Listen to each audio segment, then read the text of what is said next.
பேர் பார்த்தீங்கன்னா, பேர் வைக்கிறது இப்போ பிறந்த உடனே குழந்தைகளுக்கு தாய் தந்தையர் அல்லது மாமா, மச்சான் எல்லாரும் கூடி ஒரு பேரை வச்சுடுறாங்க.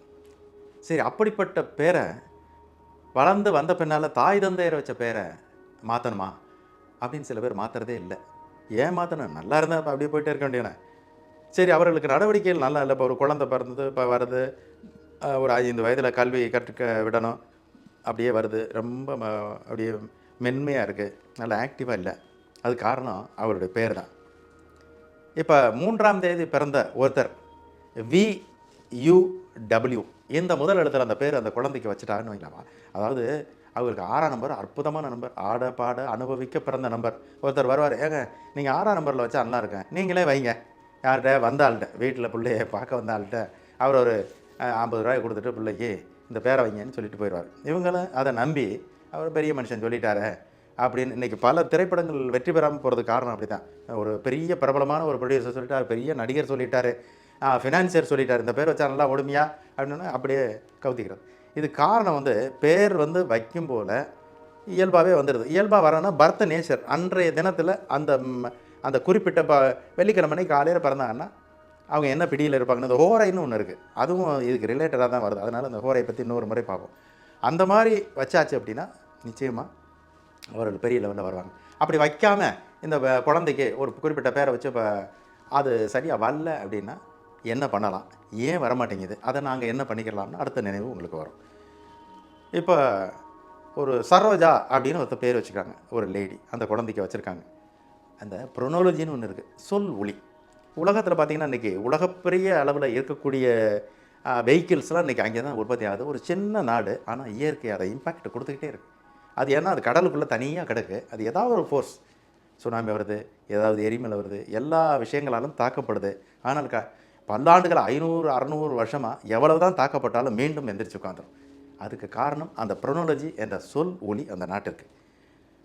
எல்லாரும் கேள்விப்பட்ட பேர் தான். நம்ம ஊர்லயும் அதனுடைய வண்டிகள், எல்லா பொருட்களும் நம்ம வீட்லயும் இருக்கும்.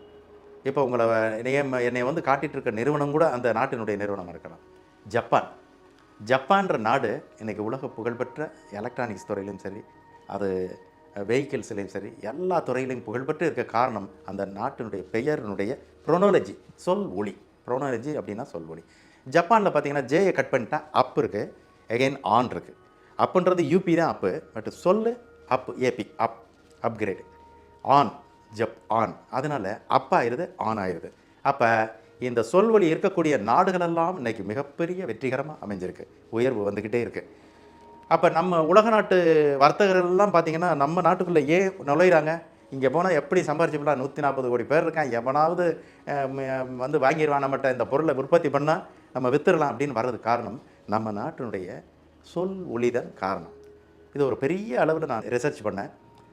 இன் அப்படின்னு இருக்கக்கூடிய அந்த ஐஎன் அப்படின்றது இன்ன்ன்றது நுழை. ஆங்கிலத்தில தமிழ்ல நுழைவு அப்படின்னு. அதனால தான் உலகப்பெரிய அளவுல இன்னைக்கு தொழிற்சாலைகள்லாம் வந்து இந்தியாவுக்குள்ள வருது. இது மாரி ஒவ்வொரு நாட்டுக்கும் சொல்லலாம். நம்ம ஒரு மனிதருக்கு தான் பெயர் வைக்கணும்னு இல்ல. நாடுகளுக்கும் பெயர் வந்து மாற்றங்கள் அப்பப்ப நடந்துட்டு இருக்கு. நடக்காம இருந்தா அதனுடைய தாக்கங்கள அது அனுபவிச்சுட்டே இருக்கு. ஏறக்குறைய 70 ஆண்டு காலமா இருந்த ஒரு அ உலகப்பெரிய வளர்ச்சி அடைஞ்ச நாடு. அந்த நாட்ல போய் தான் வந்து திரைப்படங்கள் உலக நாடுகள்லாம் எடுத்துச்சு. அது ஒரு ஹனிமூன் பிளேஸா இருந்துச்சு. அற்புதமான ஒரு இயற்கை சூழல்ல இருக்கும். அவ்வளவு ஒரு ஸ்டார் ஹோட்டல்ஸ்லாம் இருக்கு. நெறைய உணவகங்கள் இருக்கு. இப்ப தங்குமிடம் இருக்கு. சைட் சீயிங் எல்லாம் பார்க்கலாம். அப்படிப்பட்ட புகழ்பெற்ற நாட்ட இன்னொரு அரசியல் தலைவர் அத கைப்பத்திட்டாரு. கைப்பத்திட்டு, ஏன் அந்த பழைய பேர வைக்கணும்? நம்ம இப்ப காலகட்ட பேர வைப்போமே! அப்படின்னு சொல்லி பெயர் மாற்றுனாங்க. அன்றையிலிருந்து இன்றைக்கு வரைக்கும் ஏறக்குறைய ஒரு 30லிருந்து 35 வருடங்களா அந்த நாடு பட்டுட்டு இருக்க துன்பம் உலகம் அறியும். நம்மளும் அறிவோம். நம்ம அங்கே இருக்கக்கூடிய தமிழர்களும் அறிவாங்க. ஸ்ரீலங்கா. சிலோன்னு இருந்த பேரு 6ஆம் எண்ல இருந்துச்சு. ஸ்ரீலங்கா அப்படின்னு அந்த பெயர மாத்திட்டாங்க. 18ல வந்துருச்சு. 18 1ம் 8ம் கலந்த 9 வெரி டேஞ்சர் அப்படின்றது மாரி சொன்னாலும் கூட, அதற்கும் ஒரு மாற்று இருக்கு. அதனால நீங்க பயப்பட வேண்டாம். 18ஆம் தேதி பிறந்த உடனே பயந்துறாதீங்க. அந்த நாட்டினுடைய இத சொல்ல வந்ததுக்காக சொன்னேன். அதனால பெயர் மாற்றம் அப்படின்றது தேவையானால் கண்டிப்பாக மாற்றிக்கொண்டு உங்களோட வாழ்க்கையில மிகப்பெரிய வெற்றி அடைய முடியும் என்று நிச்சயமாக சொல்கிறேன்.